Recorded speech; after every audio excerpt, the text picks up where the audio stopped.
Hey BookTube, how's it going? Well, today we have a very exciting thing to do. Today we are going to be doing. The funny thing is, I was just going to do a review of The Road by Cormac McCarthy.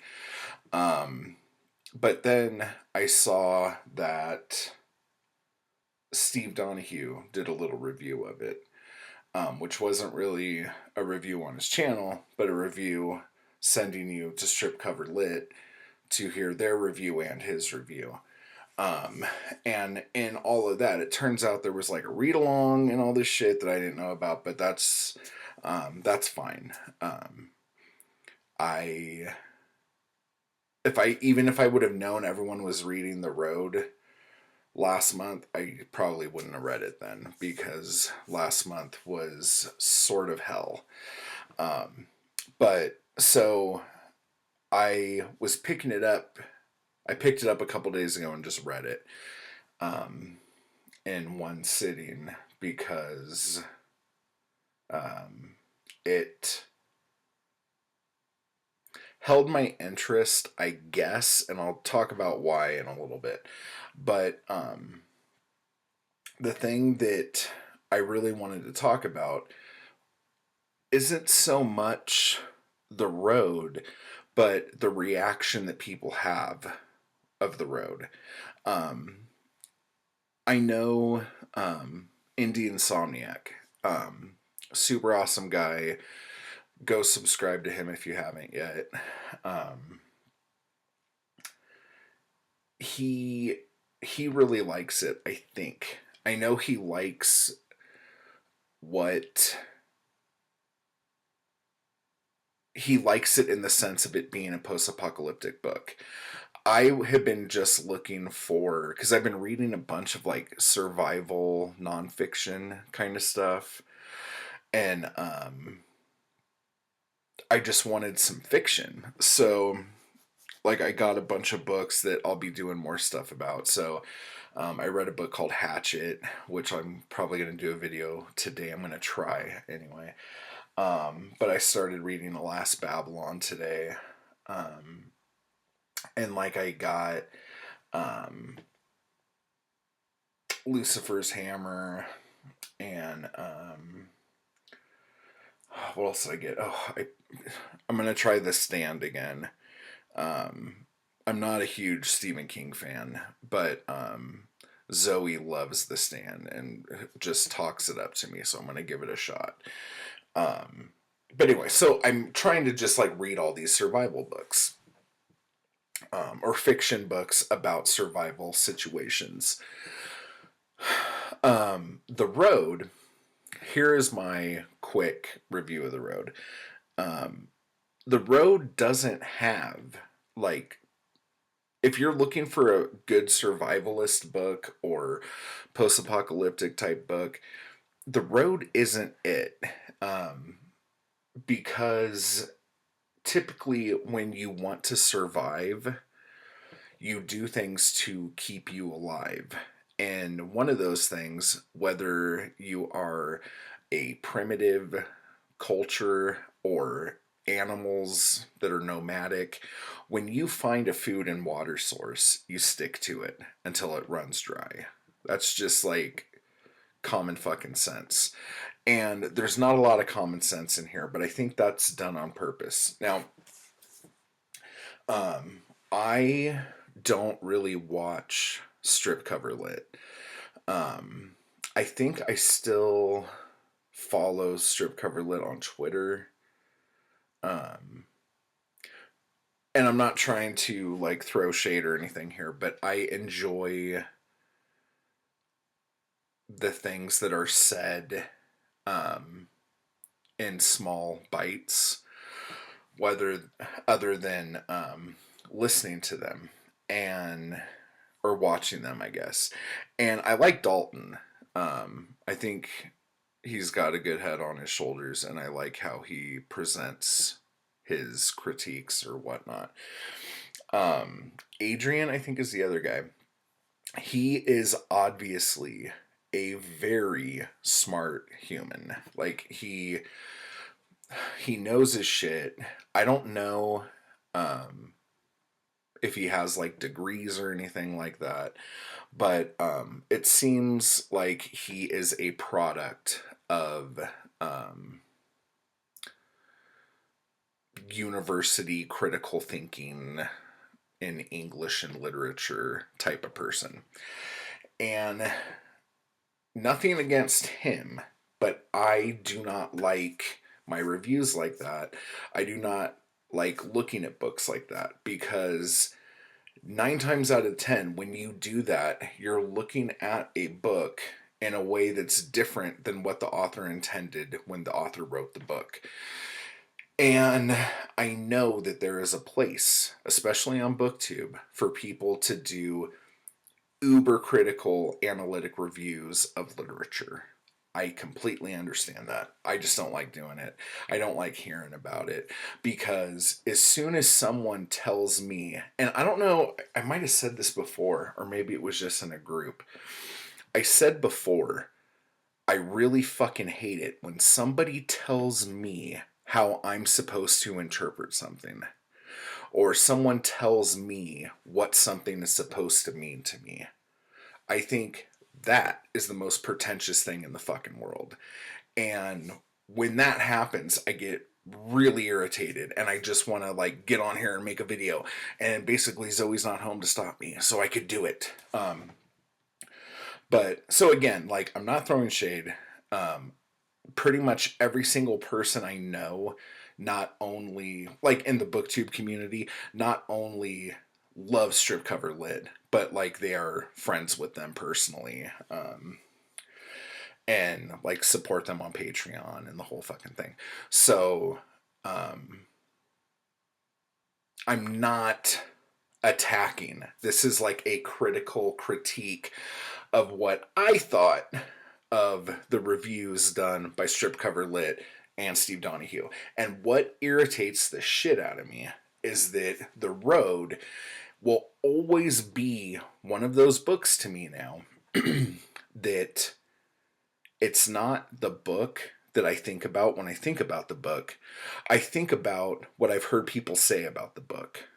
And this whole thing is what's going to stick with me. And that drives me absolutely batshit crazy, because it's not the book. It has nothing to do with the book. It has to do with what people's opinions on what they think the author was trying to get at.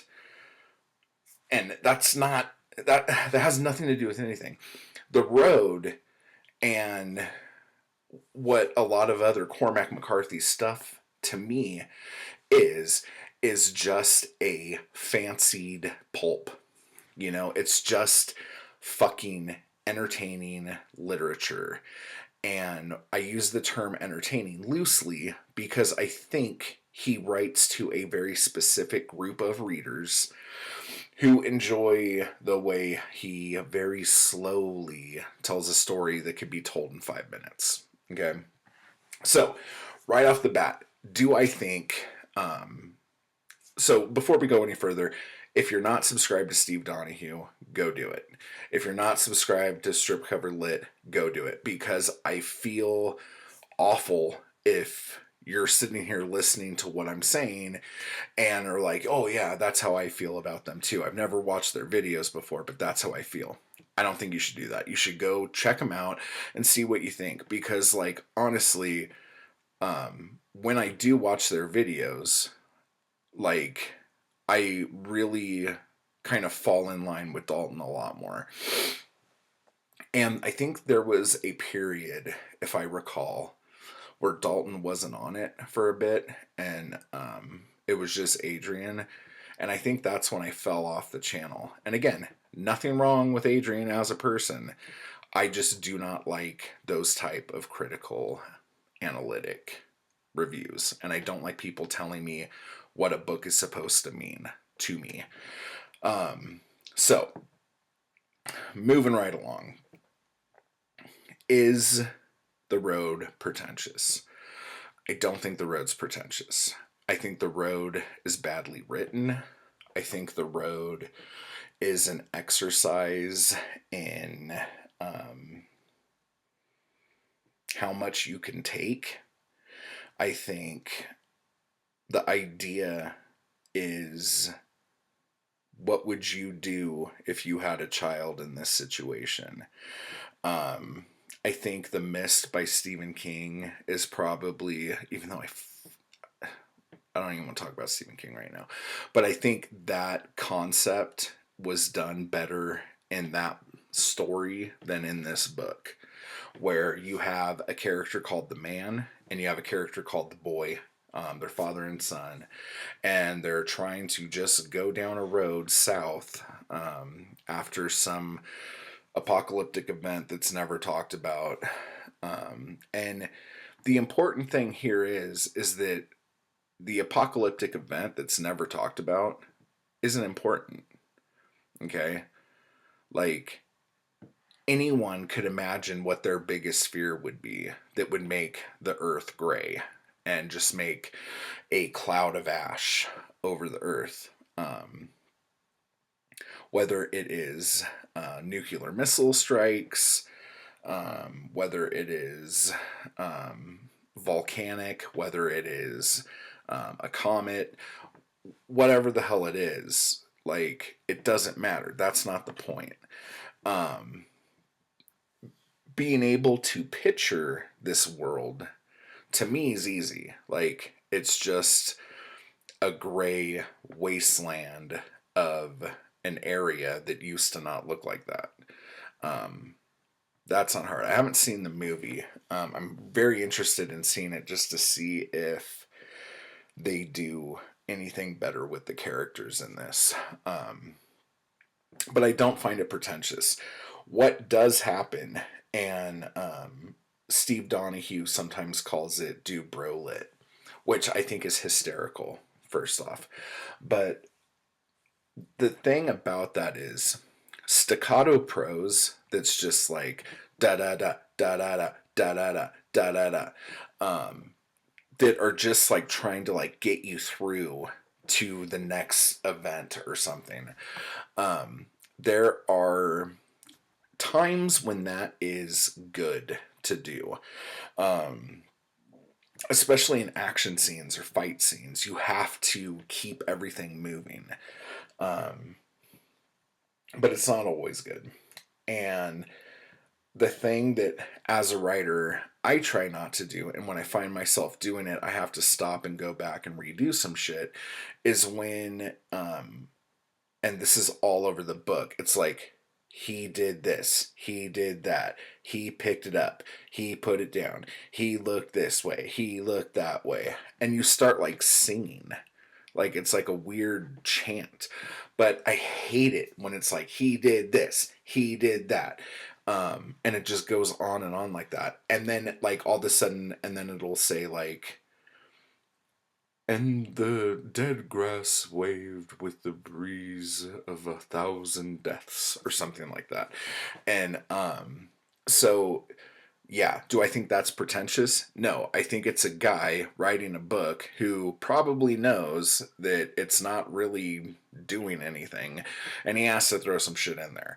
Cormac McCarthy has written stuff that has very purple prose in it, very flowery stuff in it. So the dude can do it. You know what I'm saying? But in this situation, that's not what he did. He made it extremely, it's almost like he wrote this book for people with ADD. Like, oh, I'm gonna write this book, because I mean the book came out in like 2006 or something like that. So it's like, oh yeah, anyone could read this. This will be perfect. And then I'll throw some pretty shit in there so they don't fucking get stupid or whatever. Or it's just poorly written. Whatever you want to think about it. Um, a big thing. So if you haven't watched Strip Cover Lit's review of it, go watch it and then come back, because some of you might be like, no, that's exactly correct, Mr. Junkie, and you're a douchebag for thinking otherwise. But Dalton asked a question. He's like, I was sitting there going, how the hell is this book popular? I don't get it. I don't understand. And then he's like, well, there has to be some religious thing in it. Now, the religious stuff that they find in this book to try to push this book and try to rationalize that this is why this book is popular because of the religious undertones, I think is completely out of left field. Like, can you take any event, any situation, any book, any movie, and put in whatever you want to put in there to make somebody assume that that is a underlining religious meaning? Of course you can. There are hundreds of thousands of televangelists and preachers all over the world who do that every Sunday. And that is how they do that. They take something and they shoehorn it in to make it fit their thought of how it's supposed to go. And it's like the amount of rabbit trailing and then back around again that has to go on for Adrian to prove his point. I was like, wow, if you would have put this much thought in just reading the book, you might have liked it better. But when people talk about this book, when you've ever heard someone talk about The Road, have you ever heard someone talk about it and go, oh man, The Road, I love that book because of all the religious undertones? You've never heard anybody say that. So that is obviously not the reason why that book got popular. The reason why that book got popular is because of the publishers. The publishers push the books that they want to push. The publishers buy the reviews that they want to buy. The publishers buy the blurbs that they want to put on a book. Publishers sell paper. Cormac McCarthy has sold publishers many, many pounds of paper. And so putting Cormac McCarthy's name on something will sell it. Telling all of the venues who do reviews for it that this is a really good book, please make this look good, will make the book look good. Winning some fuck award, like, awards don't mean shit anymore. Like, I'm trying to think of one award that actually fucking means something.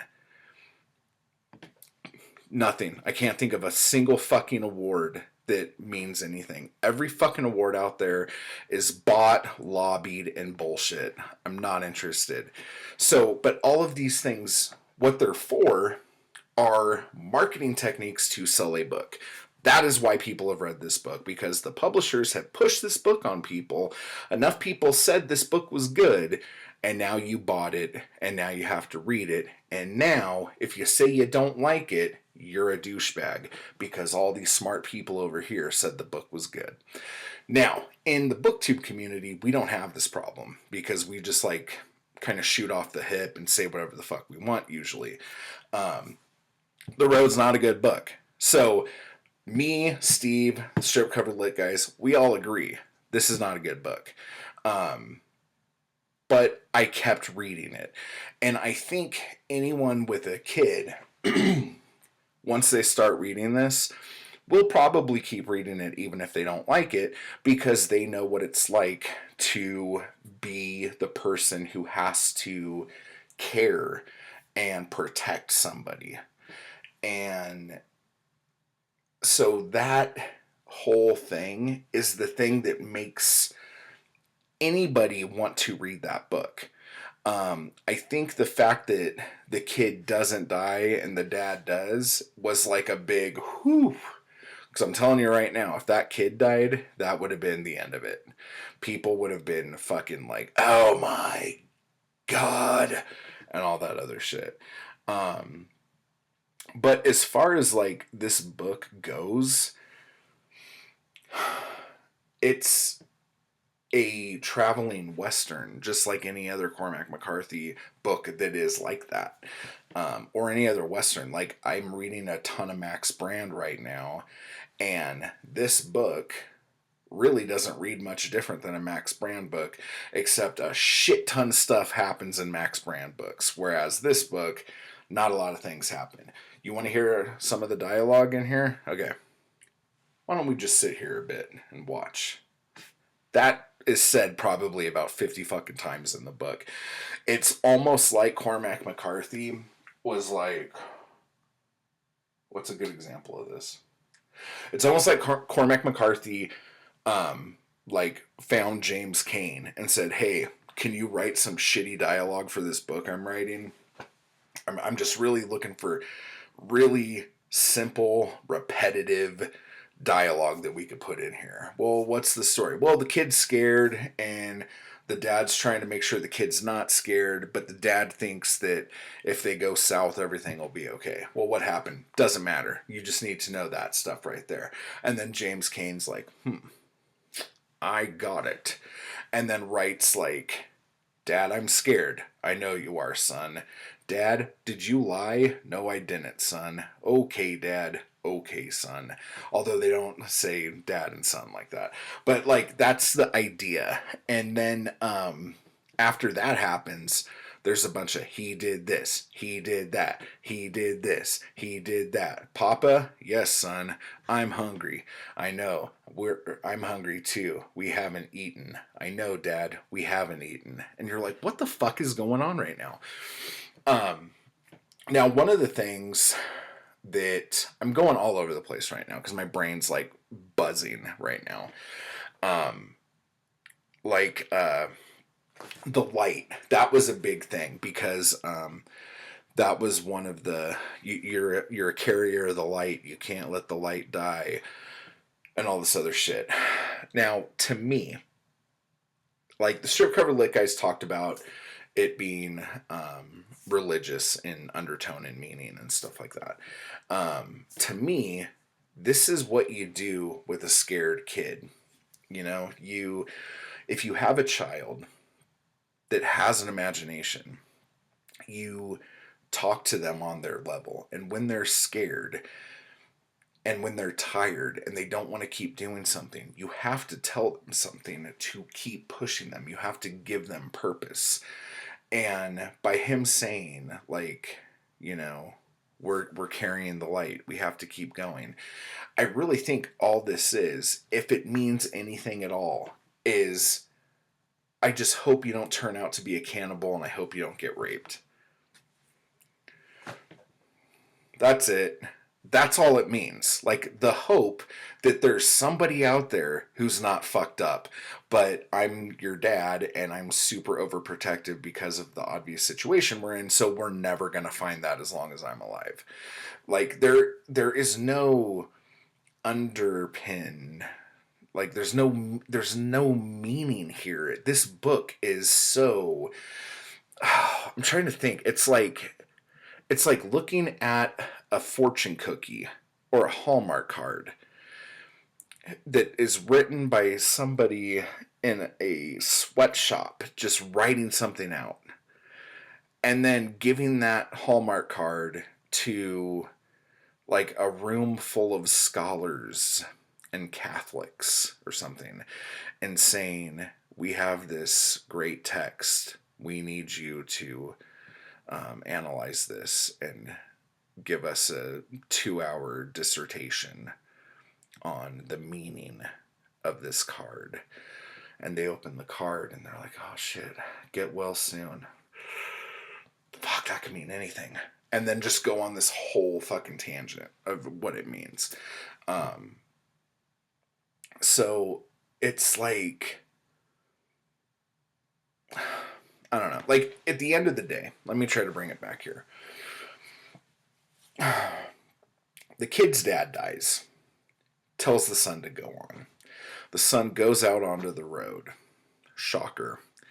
And he sees this dude. And the dude's like, where's that fella that was with you? He's dead. Oh, what have you guys been doing? We're going down the road. And then the guy says, why are you going down the road? You're not supposed to go down the road.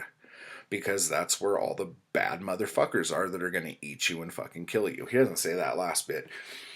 But the whole book, this whole thing, to me, comes down to that line. You're not supposed to be on the road. To me, this book is a joke that Cormac McCarthy has played on everybody. You're not supposed to be on the road. You're not supposed to read the road. The dad was wrong the whole time and was constantly putting his kid in danger. We don't know what the catastrophic event was. We don't know what happens like further out from the road. We just know that they were on the road and a bunch of bad shit happened. So there could be a carnival, there could be like a little circus of like fun things. There could be like a high school dance, 4 miles west or something. We don't know. But the fact that this one guy who barely has any dialogue in this whole thing says you're not supposed to be on the road. That's the takeaway from this book. You are not supposed to be on the road. You are not supposed to read the road. Okay? If you read it, will you enjoy it? Yeah. Cormac McCarthy probably enjoyed writing it. He got a fat paycheck for it, and he probably giggled the whole time he wrote it. Who gives a shit? It entertained me. I didn't like the ending, but I was entertained. And that's all I'm asking for a book. I don't need a book to try to teach me any fucking bullshit unless it's a fucking nonfiction book that I picked up to learn something. I don't want to be preached to, okay? I want to be entertained. This book is barely entertaining, but it did entertain me.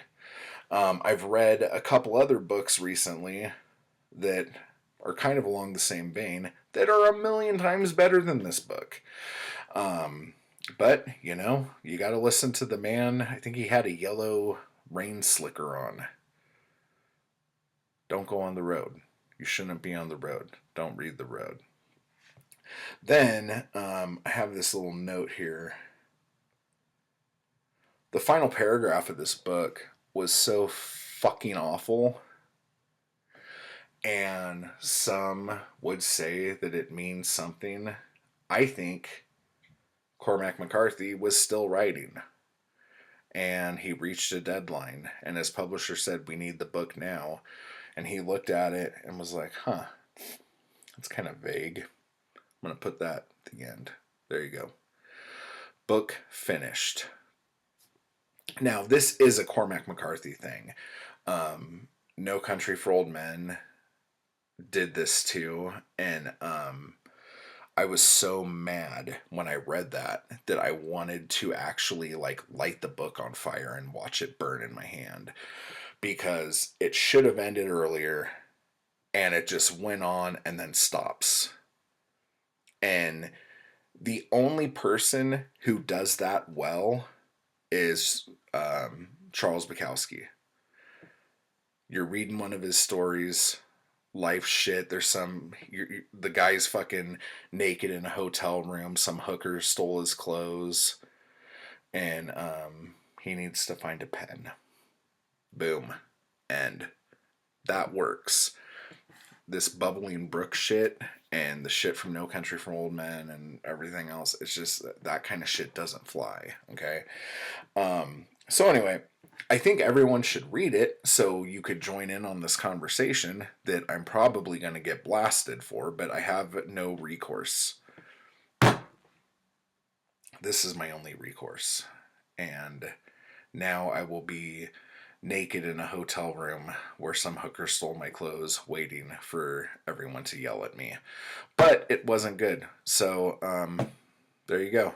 Stay away from the road. You shouldn't be on the road. You shouldn't read the road. Bye, BookTube.